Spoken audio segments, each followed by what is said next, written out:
ഐക്യ കേരളം ഐശ്വര്യ കേരളം എന്ന മുദ്രാവാക്യമുയർത്തി nationalist congress party NCP Kalamassery നിയോജക മണ്ഡലത്തിൽ വിപുലമായ വാഹന പ്രചരണ ജാഥ ആരംഭിച്ചു.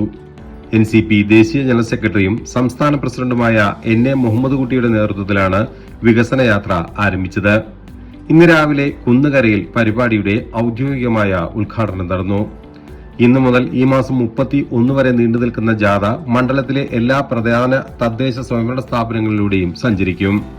പാർട്ടിയുടെ വികസന കാഴ്ചപ്പാടുകളും ആശയങ്ങളും പൊതുജനങ്ങളിൽ എത്തിക്കുക, അതോടൊപ്പം ജനങ്ങളിൽ നിന്നുള്ള അഭിപ്രായങ്ങളും നിർദ്ദേശങ്ങളും ശേഖരിക്കുക എന്നതാണ് കളമശ്ശേരി വികസന യാത്രയിലൂടെ ലക്ഷ്യമിടുന്നതെന്ന് ജാഥ ക്യാപ്റ്റൻ NA മുഹമ്മദ് കുട്ടി കുന്നുകരയിൽ നടന്ന ഉദ്ഘാടന പരിപാടിയിൽ പറഞ്ഞു. ജാഥയിൽ NCPയുടെ സംസ്ഥാന ജില്ലാതല നേതാക്കൾ സജീവമായി പങ്കെടുക്കുന്നുണ്ട്. കുന്നുകര പഞ്ചായത്തിലെ ഐരൂർ ജംഗ്ഷനിൽ നിന്നാണ് ജാഥ ആരംഭിച്ചത്.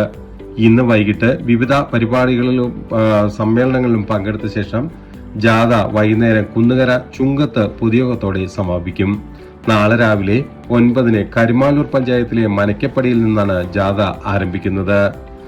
സമാപന ദിവസമായ ജനുവരി 31 കളമശ്ശേരി നഗരസഭയിലെ തേവയ്ക്കലിൽ നിന്ന് ആരംഭിക്കുന്ന ജാഥ നഗരസഭയിലെ എല്ലാ വാർഡുകളിലും പര്യടനം നടത്തി വൈകുന്നേരം അപ്പോളോ ജംഗ്ഷനിൽ കലാപരിപാടികളോടെയും പൊതുസമ്മേളനത്തോടെയും സമാപിക്കും. ജാഥയിൽ സംസ്ഥാന നേതാക്കളായ സജി പോത്തൻ, KA ജബ്ബാർ, സംഘടനാ ജനറൽ സെക്രട്ടറി കല്ലറ മോഹൻദാസ്, പന്തളം മോഹൻദാസ്, ജില്ലാ പ്രസിഡന്റ് KK ജയപ്രകാശ്, മൈനോറിറ്റി ദേശീയ secretary Dominic, CA Gafoor, Abid Hussain Thangal, Shamsuddin, advocate Shaji തുടങ്ങിയ വിവിധ നേതാക്കൾ വിവിധ കേന്ദ്രങ്ങളിൽ പ്രസംഗിക്കും.